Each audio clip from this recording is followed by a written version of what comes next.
Hello everyone, you are welcome again.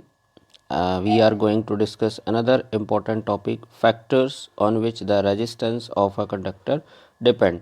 इसके अलावा resistance और रेजिस्टिविटी में आखिर क्या डिफरेंस होता है, इसके बारे में भी हम डिस्कस करेंगे. ठीक है, तो मेनली आज हम डिस्कस करने वाले हैं कि वो कौन कौन से फैक्टर्स हैं जिन पर किसी भी कंडक्टर का रेजिस्टेंस डिपेंड करता है. मतलब किसी भी कंडक्टर का रेजिस्टेंस कब ज़्यादा और कब कम होता है. तो आइए स्टार्ट करते हैं एनसीईआरटी की एक्टिविटी 12.3 से. ठीक है, तो इसमें हमें क्या करना है, कुछ इस प्रकार का इलेक्ट्रिक सर्किट हमें डिज़ाइन करना है. ठीक है, इसके लिए हमको एक बैटरी या सेल की ज़रूरत होगी, एक अमीटर लेंगे हम. ठीक है, इसके अलावा हम एक एल लेंथ से मतलब है कितनी भी लंबी आप एक वायर ले सकते हैं. ठीक है, सपोज करो आधा मीटर की या 1 मीटर की हमने नाइक्रोम वायर लेनी है. तो सबसे पहले उसको कनेक्ट करना है. यहाँ पर ये 2 पॉइंट दिए गए हैं. ठीक है, तो यहाँ पर इन पॉइंट्स के बीच में हमने मान लीजिए एल लेंथ की एक नाइक्रोम वायर को कनेक्ट किया. कनेक्ट करने के बाद अमीटर पर उसकी रीडिंग यानी करंट की रीडिंग हमें नोट करना है. फिर हम क्या करेंगे, इस नाइक्रोम वायर को रिप्लेस करेंगे एल लेंथ से 2L लेंथ की वायर से. ठीक है, यानी उससे जितनी वायर हमने ली थी उसकी जस्ट डबल लेंथ की वायर हमने लेना है. सपोज करो पहले अगर हमने 1 मीटर की ली थी तो अब हम 2 मीटर लंबी वायर लेंगे, लेकिन उसकी थिकनेस सेम लेना है.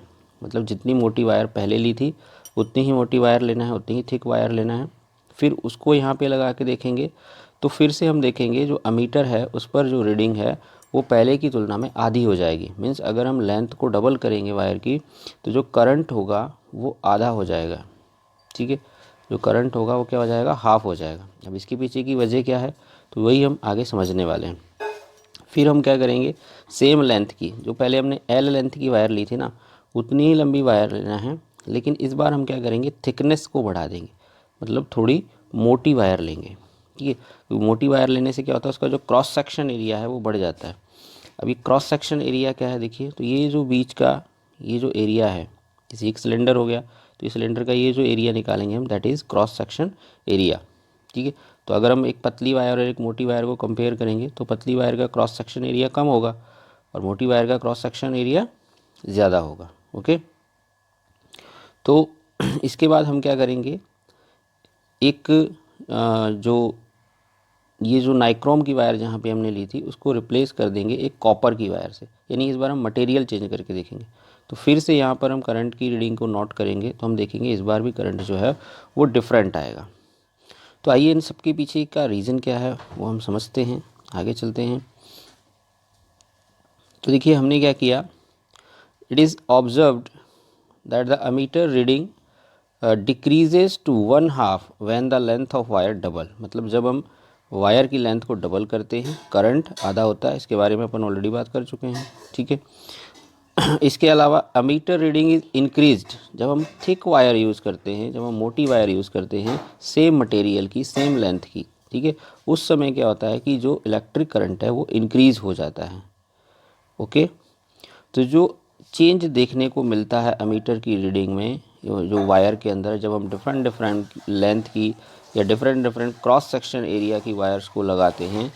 ठीक है, ये हमने इस एक्टिविटी से कंक्लूजन निकाला कि जब हम डिफरेंट डिफरेंट लेंथ की या डिफरेंट थिकनेस की या डिफरेंट मटेरियल की वायर यूज़ करते हैं तो हमको करंट की रीडिंग में डिफरेंस देखने को मिलता है. सो ओम्स के लॉ को अप्लाई करने के बाद हम ऑब्ज़र्व करेंगे, क्या ऑब्ज़र्व करते हैं कि किसी भी कंडक्टर का जो रेजिस्टेंस होता है वो 3 चीज़ों पर डिपेंड करता है. सबसे पहला length of conductor, on its length मतलब कंडक्टर की लेंथ पर. ओके, कंडक्टर की लेंथ पर कैसे डिपेंड करता है, तो जो रेजिस्टेंस होता है वो किसी भी कंडक्टर की लेंथ के डायरेक्टली प्रोपोर्शनल होता है. ठीक है, R directly proportional to L. इसका मीनिंग क्या हुआ कि अगर आप लेंथ इंक्रीज करेंगे तो रेजिस्टेंस इंक्रीज होगा. ठीक है, यही कारण था कि जब हमने एल लेंथ की वायर ली तो सपोज करो रेजिस्टेंस आर है, अगर हम 2L लेंथ की वायर लेंगे, ठीक है, तो रेजिस्टेंस भी क्या हो जाएगा, 2R हो जाएगा. रेजिस्टेंस इंक्रीज हो गया, रेजिस्टेंस डबल हो गया, तो इसीलिए करंट क्या हो जाएगा, आधा हो जाएगा. ओके, दूसरा डिपेंड करता है on it's area of cross section. मतलब वायर की थिकनेस पर डिपेंड करता है. थिकनेस मतलब क्रॉस सेक्शन एरिया पर. तो अगर हम वायर को थिक करते चले जाएंगे तो क्या होगा, तो जो रेजिस्टेंस होता है वो इन्वर्सली प्रोपोर्शनल होता है area, cross section area of wire. Okay, यानी वायर के थिकनेस के इन्वर्सली प्रोपोर्शनल होता है। इसका मीन्स हुआ कि जितना आप थिक वायर लेंगे उतना रेजिस्टेंस कम होगा। मीन्स अगर आप सेम लेंथ की एक थिन वायर और एक थिक वायर लेंगे तो जो थिक वायर का रेजिस्टेंस होगा वो कम होगा, थिन वायर का रेजिस्टेंस ज़्यादा होगा। अगर हम इन दोनों को कंबाइन कर देते हैं, इस इक्वेशन फर्स्ट मान लेते हैं, इस इक्वेशन सेकंड मान लेते हैं। ओके, दोनों इक्वेशंस को अगर हम कंबाइन करते हैं then we will get R proportional L upon A. तो यहाँ से ये जो प्रोपोर्शनैलिटी का सिंबल है ये अगर हम हटाते हैं तो हमको मिलता है R equal rho L upon A. तो यहाँ पर रो क्या है, तो rho is a constant of proportionality. ठीक है, ये प्रोपोर्शनैलिटी का सिंबल है जिसे हम electric resistivity of the material of the conductor कहते हैं, यानी किसी भी कंडक्टर की इलेक्ट्रिक रजिस्टिविटी कहते हैं। जस्ट इसको हम रजिस्टिविटी कहते हैं या फिर इसे हम स्पेसिफिक रेजिस्टेंस भी कहते हैं। ओके, आगे देखते हैं। इसकी जो एसआई यूनिट होती है रजिस्टिविटी की वो ओम मीटर होती है। ठीक है, तो आप याद रख सकते हैं रेजिस्टेंस की एसआई यूनिट क्या होती है, ओम। तो रजिस्टिविटी में सिर्फ आपको मीटर और कनेक्ट करना है, ओम मीटर होती है। It is characteristic property of the material. ठीक है, अब याद रखें कि आखिर रेजिस्टेंस और रो में डिफरेंस क्या है। तो ये जो रजिस्टिविटी है वो किसी भी मटेरियल की करेक्टरिस्टिक प्रॉपर्टी होती है, लेकिन रेजिस्टेंस क्या होता है कि जब भी किसी कंडक्टर में, किसी भी कंडक्टर की या किसी भी सबस्टेंस की वह प्रॉपर्टी जो करंट के फ्लो को या चार्ज के फ्लो को रजिस्ट करती है उसे हम क्या कहते हैं, रेजिस्टेंस कहते हैं। लेकिन रेजिस्टिविटी किसी भी मटेरियल की करेक्टरिस्टिक प्रॉपर्टी है। दूसरी बात है कि जो रेजिस्टेंस है वो किसी भी कंडक्टर का होगा, लेकिन रेजिस्टिविटी किसी भी मटेरियल की होगी। जैसे कॉपर एक मटेरियल है, ठीक है, वो तो मटेरियल कॉपर है तो कॉपर की रेजिस्टिविटी एक फिक्स रेजिस्टिविटी है, नीचे हम टेबल में देखेंगे यहाँ पर। लेकिन उस मटेरियल से आप कोई भी कंडक्टर बना सकते हो, तो कंडक्टर पे डिपेंड करेगा कि उसका रेजिस्टेंस क्या होगा। ओके, इसके अलावा आप इसको इस तरीके से भी समझ सकते हैं जैसे R equal rho L upon A है। तो अगर हम मान लेते हैं कि ऐसी वायर लेते हैं जिसकी लेंथ 1 मीटर है, ठीक है, इसकी लेंथ 1 मीटर है और उसका क्रॉस सेक्शन एरिया जो है वो 1 मीटर स्क्वायर है, तो उस केस में एल की जगह पर भी हम क्या रखेंगे, 1 रखेंगे और ए की जगह पर भी 1 रखेंगे। तो इस केस में रो इज इक्वल टू हो जाएगा, रो इज इक्वल टू रेजिस्टेंस, यानी कि स्पेसिफिक रेजिस्टिविटी जो है वो रेजिस्टेंस के इक्वल ही होगी। ओके, तो नेक्स्ट देखते हैं। यहाँ पर लिखा हुआ है कि जो एलॉय होते हैं और जो मेटल्स होती हैं उनकी बहुत कम रेजिस्टिविटी होती है, ठीक है, जिसकी रेंज 10⁻8 माइनस ओम मीटर से 10⁻6 ओम मीटर तक होती है। तो इनकी रेजिस्टिविटी कम होती है, इसीलिए वो गुड कंडक्टर होते हैं इलेक्ट्रिसिटी के। जैसे कि इंसुलेटर, रबर और जो ग्लास होते हैं उनकी रेजिस्टिविटी 10⁻12 से लेकर 10⁻17 ओम मीटर तक होती है।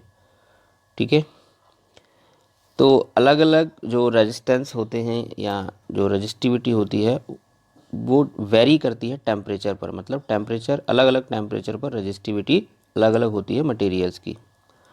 जो एलॉय होते हैं इनकी जो रेजिस्टिविटी होती है वो जनरली हायर होती है, ज़्यादा होती है मेटल्स की तुलना में। किन मेटल्स की तुलना में, जिनसे मिलकर के ये एलॉय बनते हैं। ठीक है, किन्हीं भी जिन 2 या 3 मेटल को मिला करके हमने एलॉय बनाया है तो एलॉय की रेजिस्टिविटी ज़्यादा होगी उन मेटल्स की तुलना में जिनसे ये मिलकर के बने हैं। अच्छा, अब एलॉय जो होते हैं ये हम जो भी जिनका हम जैसे इलेक्ट्रिक हीटर हो गए तो इनमें हम एलॉय ही क्यों यूज़ करते हैं, because alloy do not oxide readily at high temperature, क्योंकि एलॉय ज़्यादा टेम्परेचर पर जलते नहीं हैं, बर्न नहीं होते हैं, ऑक्सीडाइज नहीं होते हैं। For this reason they are commonly used in electrical heating devices, इसलिए इनको हम इलेक्ट्रिकल हीटिंग डिवाइसेज में यूज़ करते हैं, जैसे कि electric iron, toaster, tungsten etcetera. ठीक है, तो कुल मिलाकर के हमने यहाँ पे समझा कि जो रेजिस्टेंस है वो किसी भी कंडक्टर का रेजिस्टेंस 3 फैक्टर पर डिपेंड करता है। Number 1 length of conductor, cross section area of conductor, और तीसरा होता है material by which it is made up of, यानी वह मटेरियल जिससे कोई भी कंडक्टर मिल करके बनता है। तो अलग अलग मटेरियल का रेजिस्टिविटी या रेजिस्टेंस अलग अलग होता है। यहाँ पर आपको एक टेबल दी गई है, यहाँ पर कंडक्टर्स और उनकी रेजिस्टिविटी दी गई है, ठीक है। तो ये आपको लर्न नहीं करना है, इससे रिलेटेड न्यूमेरिकल जब भी आएंगे तो वो टेबल आपको दे दी जाएगी। ओके, तो आज की वीडियो में हम इतना ही बात करेंगे। नेक्स्ट वीडियो में जो एग्जांपल्स दिए गए हैं आपको 4, उसके बारे में हम डिस्कस करेंगे। तो मिलते हैं नेक्स्ट वीडियो में। वीडियो अगर आपको अच्छा लगा हो तो प्लीज़ लाइक कर दीजिए, कमेंट कर दीजिए और चैनल को सब्सक्राइब कर दीजिए। Thank you so much.